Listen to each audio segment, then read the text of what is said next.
The morning started with a convoy of golf carts racing across my back pasture at 7:42 a.m.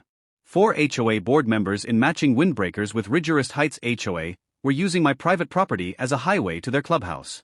They hit the surprise I left for them, a line of commercial-grade tire deflation strips. The sound was beautiful.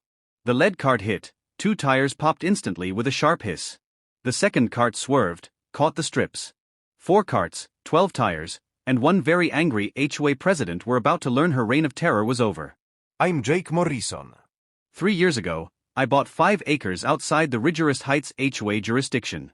My land bordered their community. My driveway was a convenient clubhouse shortcut. HOA President Diane Hartwell took personal offense to my existence. She wore pearls to check the mail, and her styled blonde hair never moved. She considered my property an eyesore. She sent letters about my natural meadow being an unkept mess.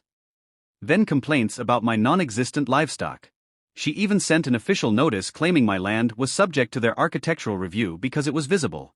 My attorney laughed. Diane spread rumors I was opening a commercial pig farm.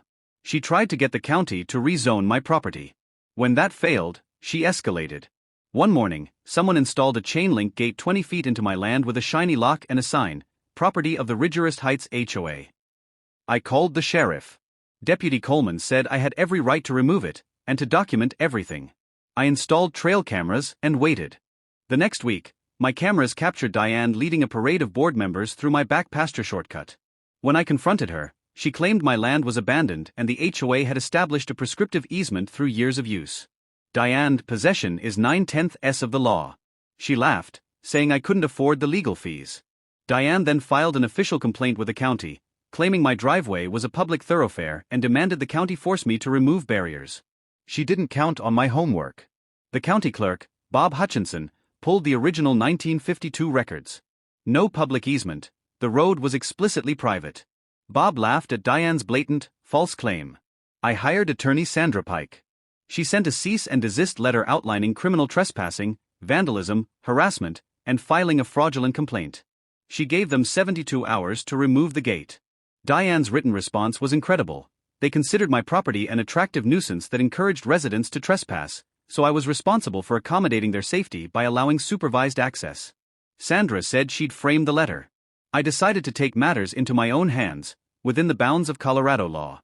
After consulting my attorney and the sheriff, I invested in commercial-grade tire deflation devices. I installed motion cameras, bright orange warning signs every 20 feet, tire damage would occur to unauthorized vehicles. The morning of the Great Deflation was pure comedy. I watched on my phone feed as the convoy approached. The lead cart, driven by Diane on her phone, never slowed.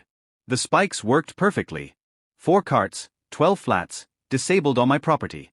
Diane jumped out, screaming about terrorism and assault. One board member cut his hand, another called 911, claiming they were under attack. Deputy Coleman arrived and found 8 board members next to their disabled carts. Coleman, calmly, "Did you see the no trespassing signs?" Diane claimed the signs were irrelevant due to use rights. Coleman asked about the tire deflation warning signs. She claimed she hadn't seen them despite standing in front of one. Coleman took photos of the 4 signs they passed. The sheriff's department issued citations to all 8 board members for criminal trespassing. Diane argued they couldn't trespass on a public road.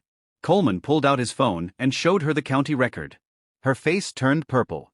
She then demanded I be arrested for creating a dangerous hazard.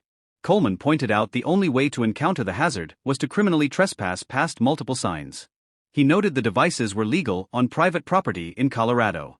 Diane demanded his supervisor. Sheriff Davidson arrived, listened to her rant, attempted murder, domestic terrorism, then calmly explained she and the board committed criminal trespassing. I was within my rights, and if she didn't stop, she'd be arrested for stalking. The tow trucks arrived.